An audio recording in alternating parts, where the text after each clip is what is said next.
joined by Alex Bowman, driver for Hendrick Motorsports. This is our final desk availability today outside of the pole winner and the second place starting position. So Alex, thank you for joining us. We really appreciate you spending some time with us. You were last year's winner. You've been throughout the city doing some media and some different things. Just tell us a little bit of what it's like to have been in Chicago, the win last year, and really just what you're looking forward to this weekend. Yeah, for sure. This is a super fun event. Always look forward to it just from the standpoint of it's so different than what we normally do, right? Like we do a lot of the same thing for most of the year. So, walking through the city to get to the racetrack, kind of the lack of having buses and being in hotels with the teams and stuff like that makes it different and a little more enjoyable. And then the challenge of a street course in general is super fun. So very technical, very little room for error.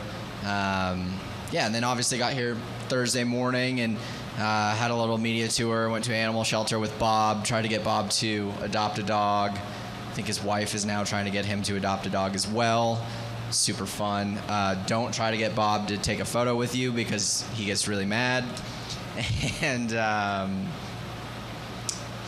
it's been a good time so far. So I'm ready to, I feel like I've been here for a year, so I'm ready to get on the racetrack.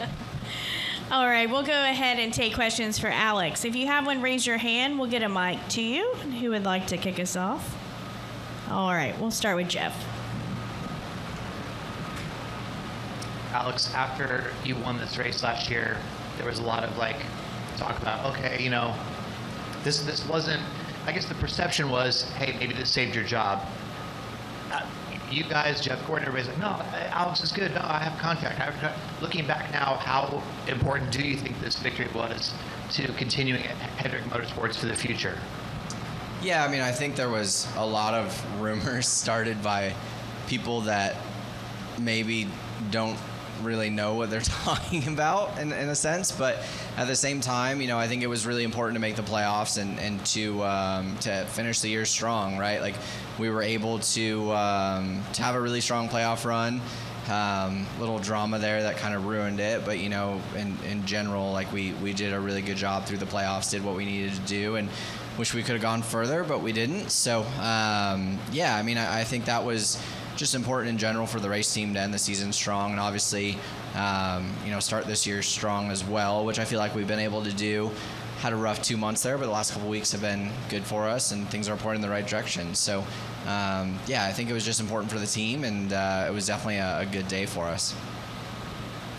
All right, additional questions for Alex? Okay, we'll go here in the back.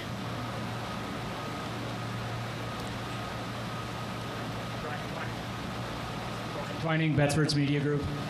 How much does the threat of rain change your strategy during practice or qualifying and trying to set up the car for your balance? Yeah, it's difficult because I feel like most things that you would do for the car in the rain are really going to hurt the car in the dry. So trying to manage that the best you can and understand what those things are, what the weather's really going to do. There have been so many times that we're sure it's going to rain and it doesn't rain, and sure it's not going to rain and it does rain. So I wish I could be wrong about my job as much as the weatherman is, but I think it's continued to look like more rain tomorrow, so certainly have to be cognizant of it and kind of know where we need to be with the race car to capitalize on that. But you still got to qualify in the dry, and probably looks like maybe start the race in the dry, so going to need to have a compromise of both worlds for sure. Okay. Was there another question? Or you got another question? Okay. Ryan Kimna, the racing experts. Hey, Alex, if this is the final year for the street course, the winner of both Chicago,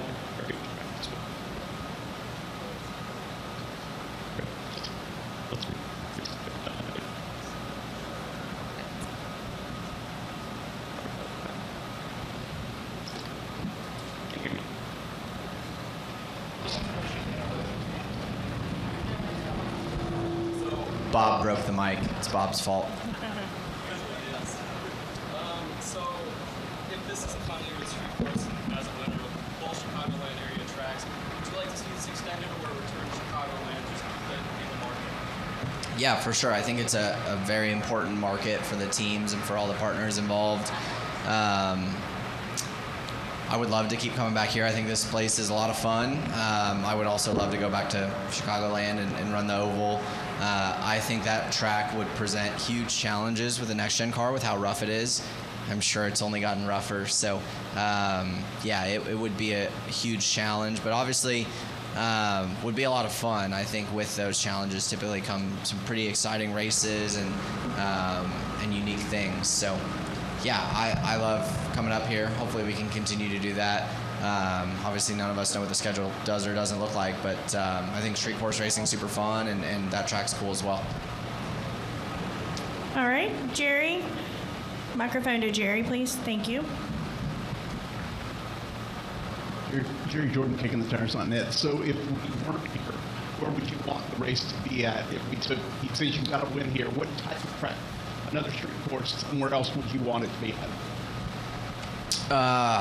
Gosh, I don't know. I think there's a lot of cool places I feel like you could put a street course. Obviously, there's a lot of rumors flying right now about where that will or won't be. But, yeah, I mean, I think the street course thing has been really fun from the driving aspect of it, just because it's so technical. Like, trying to make lap time around this place is so hard. So I've really enjoyed it.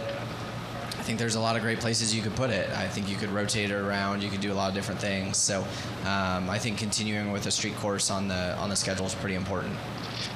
Thank you. And also, what was up with the snake earlier this week? What was all that about? Yeah, Chloe scared a snake into the house somehow. She let the dogs out, and when she turned around to come back inside, there was a snake like going across the path of the door, and she like screamed and ran away and left the door wide open. So it's the bedroom door, so snake went into the bedroom, and we didn't really know if it did or didn't because I wasn't around at the moment, and spent like half an hour looking for it, was convinced it wasn't in there, and then turned around and it was right there. So yeah, had to capture a snake and put it back in its natural habitat. But yeah, it was an exciting Thursday morning for sure. So it wasn't a poisonous snake, I guess. No, it was like a king snake or a black snake, whatever. I think they eat copperheads, right? So it's the snake that you want in your backyard, not the snake you don't want. Thanks, bud. All right, additional questions? We're going to come up here to Jay up front.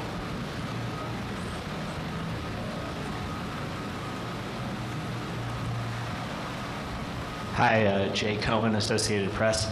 You have Bubba Wallace matchup this week. You guys obviously have a little bit of history from last year. Does that add to the matchup, and is that kind of why this in-season thing was created, to have these type of subplots on these races?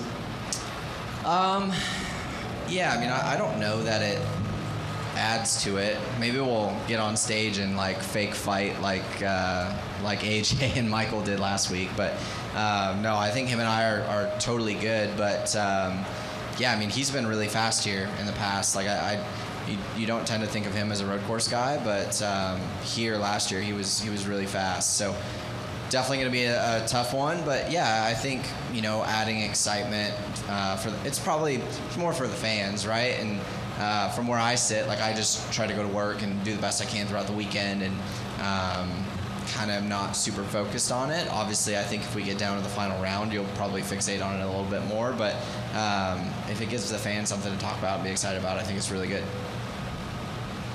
All right, any final questions for Alex? Okay, we're going to go over here to Alex, and then far right in the corner. Thank you. Alex Bowman, NASCAR.com. Where you on the playoff level and how you won this race last year? Do you feel there's any similarity with how you're coming entering this race, and then winning? Do you have any confidence that you can come back and do it again? Yeah, I feel like you kind of broke up a little bit, but as far as confidence coming into this race, like I feel like we're plenty capable. Like we're typically pretty good at the road courses, have a lot of confidence coming into these places. You know, obviously the weather looks similar, so that adds a layer of confidence. I thought we were pretty good in the rain. We were really good as it started to kind of dry out and get patchy. So yeah, I think we're definitely confident. Hopefully it's dry. I feel like the fans here deserve to just get a normal race, and I think we could put on a great show in the dry, probably a little better than we do in the rain. But yeah, we'll have to wait and see. Chris Wilner, Motor Racing Network. Alex, how do you manage this practice session? It seems like Xfinity, it's been pretty eventful with guys pushing it, getting in the tire barriers, but with such a short period of time, ride quality is huge. What's on your checklist as far as this practice session? Yeah, I think qualifying is massively important here. So trying to make pace early, understand what you need for your car in qualifying, and have the ability to make pace to lay down a lap there is really important. And then, trying to figure out where your long run stuff is with longevity of the rear tires. Obviously, the next gen car really burns the rears off more than the fronts, kind of different than the Xfinity car. I think the Xfinity practice was a little bit chaotic last year too, so hopefully Cup practice is a little calmer, and hopefully we're on the good side of all that. But I think that just shows how difficult this track is and how easy it is to overstep the line at a street course. Like, it's so narrow, so bumpy. It's only continuing to get rougher and rougher. Chad Knaus looked at me like I was dumb when I said it got rougher. He's like, of course it did. It's Chicago. There was a winter here. Like, it's going to continue to get rougher every year. So, I think it's going to be tough, but hopefully we're on the good side of it. All right, Alex, thanks so much for spending some time with us. Best of luck this weekend. Thanks.